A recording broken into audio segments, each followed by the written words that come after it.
តាមការស្រាវជ្រាវបានបញ្ជាក់ឲ្យឃើញថាប្រាសាទភ្នំបានលេចរូបរាងឡើងតាំងពីមុនសម័យអង្គរមកម្ល៉េះប្រាសាទទាំងនេះរួមមានដូចជាប្រាសាទអកយំប្រាសាទរោងភ្នំជាដើមប៉ុន្តែភាពស្កឹមស្កៃនិងទម្រង់ភ្នំកាន់តែច្បាស់តាមរយៈសំណង់មានខឿនជាច្រើនថ្នាក់ក៏បានវិវត្តរូបរាងនៅប្រាសាទមួយឈ្មោះថាប្រាសាទបាគងប្រាសាទបាគងត្រូវបានកសាងឡើងនៅចុងសតវត្សទី9ក្នុងរជ្ជកាលព្រះបាទឥន្ទ្រវរ្ម័នទី1ប្រាសាទបាគងមានឈ្មោះដើមថាឥន្ទ្រេស្វរៈដែលជាការរួមបញ្ចូលគ្នារវាងព្រះនាមរបស់ព្រះរាជាឥន្ទ្រវរ្ម័ននិងព្រះនាមរបស់ព្រះសិវៈដែលសពថ្ងៃនេះស្ថិតនៅក្នុងភូមិឪឡោកឃុំបាគងស្រុកប្រាសាទបាគងខេត្តសៀមរាបនៅភាគខាងត្បូងនៃប្រាសាទព្រះគោប្រាសាទនេះកសាងឡើងដើម្បីឧទ្ទិសថ្វាយព្រះសិវៈ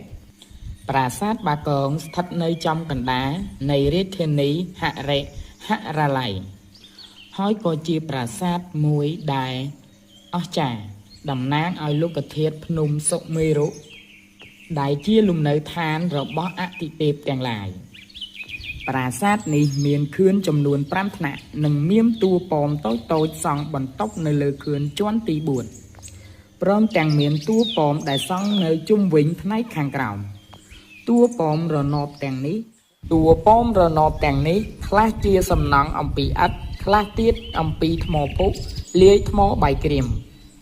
តួប៉មមានថ្នាក់5ជាន់ដែលតំណាងឲ្យពិភពទាំង5ដូចជាភពនាគភពគ្រុឌភពយក្សភពប្រាសាទឬភពមនុស្សនិងភពទេវតាប្រាសាទនេះត្រូវបានហ៊ុំព័ទ្ធទៅដោយកំពែងនិងគូទឹកចំនួន2ជាន់ដែលតំណាងឲ្យមហាសមុទ្រព័ទ្ធជុំវិញភ្នំព្រះសុមេរុក្រៅពីនេះក៏មានតួប៉មរំសាយធ្វើពីឥដ្ឋចំនួន8ដែលនៅជុំវិញជើងភ្នំប្រាសាទប្រាសាទបាគងមិនត្រឹមតែជាទីកន្លែងគោរពបូជាប៉ុណ្ណោះទេប៉ុន្តែវាជាប្រាសាទរដ្ឋឬប្រាសាទតំណាងឲ្យអំណាចកណ្ដាលរបស់ព្រះរាជា